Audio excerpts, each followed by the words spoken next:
Good morning and a very, very happy morning. We are reading Unlimited Power, written by Anthony Robbins. We are on page number 282. Writer कहता है, problems को solve करने का एक बहुत ही अच्छा तरीका है कि हम उसे रीडिफाइन करें।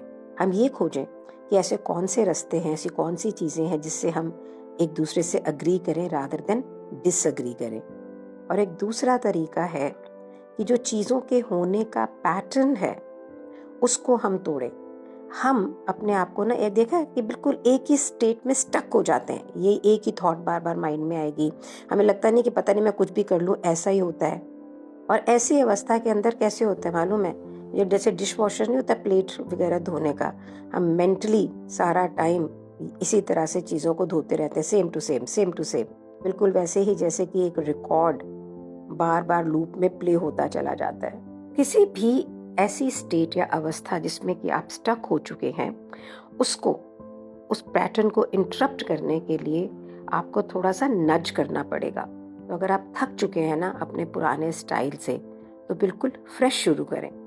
राइटर कहता है कि जब मैं अपने घर पे कोई भी एक थेरेपी सेशन कंडक्ट करता हूँ, तो मेरा घर बहुत ही खूबसूरत जगह पे है, ओशन के सामने। जब लोग आते हैं गाड़ी से, मैं देखता हूँ कितने खुश होते हैं, it is beautiful and when they enter. लेकिन जैसे ही मैं उनसे पूछता हूँ कि यहाँ क्यों आए हो, इमीडिएटली उनकी शक्लें बदल जाती हैं, ड्रूप हो जाती हैं and then they become sad. एक पैटर्न है कि हम लाइफ का, अगर मैं देखूँ ना तो मेरा भी ये पैटर्न है, सारा दिन ग्लूम। मतलब अच्छी चीज़ें कितनी सारी हो रही होती, लेकिन एक पैटर्न है, जो जैसा चाहिए वैसा क्यों नहीं हुआ। ये लोग जो इतने खुशी से अंदर आते हैं और जैसे उनसे पूछते हैं कि तुम यहाँ पर क्यों आए हो, ऑब्वियसली थेरेपी सेशन के लिए आए हैं, तो किसी प्रॉब्लम के लिए आए ना, वो ग्लूम हुए। और राइटर कहता है मैं उनको फिर बिल्कुल बहुत फोर्सफुली और बड़ी एंग्री और एक मॉकअप अपसेट मैनर नहीं होता उसमें बोलता हूँ, we haven't yet started, what happened. और लोग इमीडिएटली वापस से अपने शोल्डर्स को अप करके फेशियल एक्सप्रेशन, फीलिंग फाइन, वहाँ पे आ जाते हैं। इसका मतलब क्या हुआ, हम मनुष्यों को हमेशा ये पता होता है कि अपने आप को गुड स्टेट में कैसे लेके आना है, लेकिन हम चूज करते हैं कि हम बैड स्टेट के अंदर रहें, बैड मूड में रहें, उदास रहें। हमारे पास में सारे टूल्स हैं कि हम अपनी फिजियोलॉजी को बदल सकते हैं, अपने इंटरनल रिप्रेजेंटेशंस को बदल सकते हैं, ऑन द स्पॉट उसी वक्त अपने बिहेवियर को बदल सकते हैं, और in an instant you can change yourself. Writer कहता है कि लोगों को ये पता ही नहीं होता कि वो पैटर्न में फंसे हुए हैं और कुछ कैसे करें, उनको उसकी आदत हो चुकी होती है। तो ये ना एक तरीका है अटेंशन ग्रैब करने का, उदास होकर। अगर हम किसी ऐसे व्यक्ति को देखते हैं तो क्या होता है, हम उसके बगल में बैठते हैं, उससे सेंसिटिव बातें करते हैं, उसे बेटर फील कराने की कोशिश करते हैं। लेकिन अगर हम दूसरी चीज़ करें, राइटर कहता है कि इंस्टेड कि वो अगर उदास हो रहा है तो उसको हम ना उसकी बातें सुने, उसे टिकल करें या उसको इग्नोर कर दें, तो आप देखेंगे कि इस व्यक्ति को ना ये समझ नहीं आ रहा कि वो इसको रिएक्ट कैसे करे। नटशेल के अंदर हम इंसानों को एक पैटर्न में रहने की आदत होती है ताकि हम अटेंशन ग्रैब कर सके, या हमें ये पता ही नहीं है कि हमको, मतलब हम एक पैटर्न में है रादर। सो क्लियरली कुछ समय ऐसा है कि हमें एक दोस्त की ज़रूरत है, there are real moment of grief and we need a sensitive ear. यहाँ हम बात कर रहे हैं ऐसे पैटर्न की, ऐसी अवस्थाओं की जहाँ पर एक रिपीटेड बिहेवियर सीक्वेंस है जो सेल्फ डिस्ट्रक्टिव है। उतना आप उसको रीइंफोर्स करते हैं उतना ही ये आपको नुकसान देता है। तो यहाँ पे एम क्या है, यहाँ पे एम ये है, ये जानना कि हम इस पैटर्न को बदल सकते हैं, हम इस बिहेवियर को बदल सकते हैं। तो अगर आप ये विश्वास करते हैं कि मैं एक बॉल हूँ जिसको कोई भी हिट कर सकता है, तो आप वैसे बिहेव करोगे। लेकिन अगर आप ये विश्वास करते हैं कि मैं अपनी ज़िंदगी के कंट्रोल में हूँ, मैं अपने पैटर्न को बदल सकता हूँ, तो आप उसको भी कर सकते हो। सो नो मैटर कितनी स्टडीज़ ये बोलें कि हम बचपन से एक पैटर्न में चले जाते हैं या ऐसे होता है या वैसे, सच्चाई ये है कि आप अपनी ज़िंदगी के पैटर्न को जो आपके लिए सेल्फ डिस्ट्रक्टिव है उसको चेंज कर सकते हो। यहाँ पे दो लोगों का रेफरेंस है, Richard Bandler and John grinder, and they were the masters of pattern interrupt private therapies के। बैंडलर एक स्टोरी बताते हैं कि एक आदमी था, वो कहता था मैं तो जीसस हूँ, सिर्फ स्पिरिट में नहीं कह रहा था, मेरा शरीर, मतलब मैं with flash I am Jesus. So Bandler ने वहाँ पर क्या उसको पूछा कि तुम जीसस हो? बोला हाँ मैं जीसस हूँ। फिर वो एक मेजरिंग टेप लेकर आए, उन्होंने उसको पूरा उसकी बॉडी को नापा। वह तुम क्या कर रहे हो? बोले मैं भी वापस आ रहा हूँ। और फिर वो एक क्रॉस लेकर आए, नेल लेकर आए, हैमर लेकर आए। तो उसने बोला कि तुम क्या कर रहे हो? बोले तुम जीसस हो तो तुमको पता होना जी कि मैं क्या कर रहा हूँ।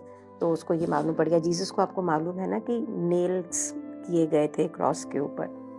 Now this guy got scared and he said नहीं मैं जीसस नहीं हूँ, नहीं मैं जीसस नहीं। जो इतने सालों का उसका ये पैटर्न था कि मैं ही जीसस हूँ, वो बिल्कुल ख़त्म हो गया। ये इस पैटर्न को इंटरप्ट किया गया। बुक यहाँ बहुत सारे एग्जाम्पल देती है, पॉलिटिकल, एजुकेशन, और कहने का अभिप्राय ये है कि हम अपनी रोज़मर्रा की ज़िंदगी के अंदर भी पैटर्न इंटरप्ट कर सकते हैं। इतनी सारी ज़िंदगी में हम बहुत बार बहस करते हैं, हमें बाद में ये भी नहीं याद रहता कि ओरिजिनल रीज़न क्या था इस बहस का, लेकिन हम नाराज़ रहते हैं और हमेशा विन करना चाहते हैं और अपने पॉइंट को प्रूव करना चाहते हैं। किसी भी रिलेशनशिप के लिए ऐसा आर्ग्यूमेंट जो है वो बिल्कुल डिस्ट्रक्टिव हो सकता है। अपनी लाइफ में ऐसी सिचुएशंस को सोचिए जहाँ पे आप अपने आप को या आपके आसपास के जो लोग हैं बिल्कुल स्टक फील करते हैं, और फिर ये देखिए कि कौन सा पैटर्न इंटरप्ट आप यूज़ कर सकते हो उस वैसी स्टेट को ख़त्म करने के लिए। तो एक मोमेंट अभी लें, इस ऑडियो को पॉज करें और क्रिएट करें 5 पैटर्न इंटरप्ट जो आप यूज़ कर सकते हैं अपने फ्यूचर के अंदर ऐसी सिचुएशंस को सोचते हुए जहाँ पर ये इंटरप्ट आपके लिए बहुत ही फायदेमंद रहेंगे। सो लाउजू कहते हैं respond intelligently even to unintelligent treatment, कि कोई अगर आपसे अच्छा से व्यवहार नहीं कर रहा है तो भी आप इंटेलिजेंटली व्यवहार करें। और एक और ट्रिक यहाँ पे राइटर देता है और ये पूछ रहा है आपसे, what if you had a pattern interrupt set in advance. एक अर्ली वार्निंग सिस्टम की तरह शॉर्ट सर्किट, एक आर्ग्यूमेंट हो रहा है उससे पहले ये जानने के लिए और बिफोर अ हैंड उससे बाहर निकलने के लिए। And humour is the best way to it. आप एक तरीका बताता है, राइटर कहता है कि मैंने और मेरी वाइफ ने एक अग्रीमेंट किया हुआ है कि जब भी हम में से कोई ये पूछे, समझे याद है कि अभी हमारी बात जो है ये आर्ग्यूमेंट में बदलने वाली है और ये डिस्ट्रक्टिव हो जाएगी, तो दूसरा बोलेगा I hate it when it happens, कि ऐसा होता है तो मुझे बिल्कुल अच्छा नहीं लगता है, और उसी वक्त दूसरा व्यक्ति उसको जाने देगा, उसको आगे बहस नहीं करेगा। तो ये पैटर्न जो एक नेगेटिव स्टेट का है कि हम बहस करते जाएं, इट फिनिशेस। तो मैंने अपने घर में जब से लैंडमार्क का कोर्स किया, सो उसमें एक वर्ड है ट्रिगर, की ये मुझे ट्रिगर करता है। कोई भी अब हमारे यहाँ बात होती है और मुझे नहीं ठीक लगती है, नहीं तो triggers me, the moment I से इट ट्रिगर्स मी, दूसरा आदमी पीछे हट जाता है कि नहीं, इसको आर्ग्यूमेंट नहीं करनी है। ये एक तरह का पैटर्न इंटरप्ट है। हम अपनी फैमिली में ये बना लें कि भाई ठीक है, आर्ग्यूमेंट होने से पहले कोई भी जरा सा नाराज़गी फील कर रहा है तो ये बोले। भी 2 वर्ड्स आप लोग सोच सकते हो जहाँ से दूसरे व्यक्ति को ये पता लग जाए कि things are going to a bad space, और वो पीछे हट जाएगा। अगर आपको ये लग रहा है कि ये बात इम्पॉसिबल है, तो पेज नंबर 287 पे बेन जोन्स की लाइन है, everything that enlarges the sphere of human power that shows man can do what he thought he could not do is valuable. हम हर वो चीज़ कर सकते हैं जो हमें लगता है हम नहीं कर सकते। We are very very powerful. So 2 ideas जो इस चैप्टर में हमें बताए जा रहे हैं वो ये हैं, पहला कि हम जीतना सोचने की जगह कि मुझे तो इस एग्रीमेंट को जीतना है, rather we talk about agreement itself, कहाँ पे हम दूसरे के सहमति ला सकते हैं, सहमत हो सकते हैं। हम एक ऐसे समाज में रहते हैं जहाँ सारा दिन कंपटीशन है, विनर्स हैं, लूजर्स हैं। इंटरेक्शन के अंदर हमें या जीतना है या हारना है। हमने इस बुक में सीखा मैजिक ऑफ रैपो। तो ये जो कंपटीशन मेथड है ना, ये बहुत ही लिमिटेड रिजल्ट देता है, लेकिन जो रैपो मेथड है ये एसेंशियल है आपकी पर्सनल पावर के लिए। अगर आप किसी को कॉम्पिटिटर की तरह देखोगे तो क्या होएगा, कैसे आपके थॉट आएंगे, कॉन्फ्लिक्ट के। तो कहते हैं लेकिन अगर हम अग्रीमेंट बिल्ड करना चाहते हैं तो कैसे थॉट होंगे, आप हर रेजिस्टेंस को ओवरकम करना चाहोगे। एंड इट इज़ आसान नहीं है ये करना, लेकिन आप अगर चेतन होके, कॉन्शियस होके, कंसिस्टेंट अवेयरनेस के साथ में अपनी ज़िंदगी में इसको लाएं तो आप अपने कम्युनिकेशन के पैटर्न्स को बदल सकते हो।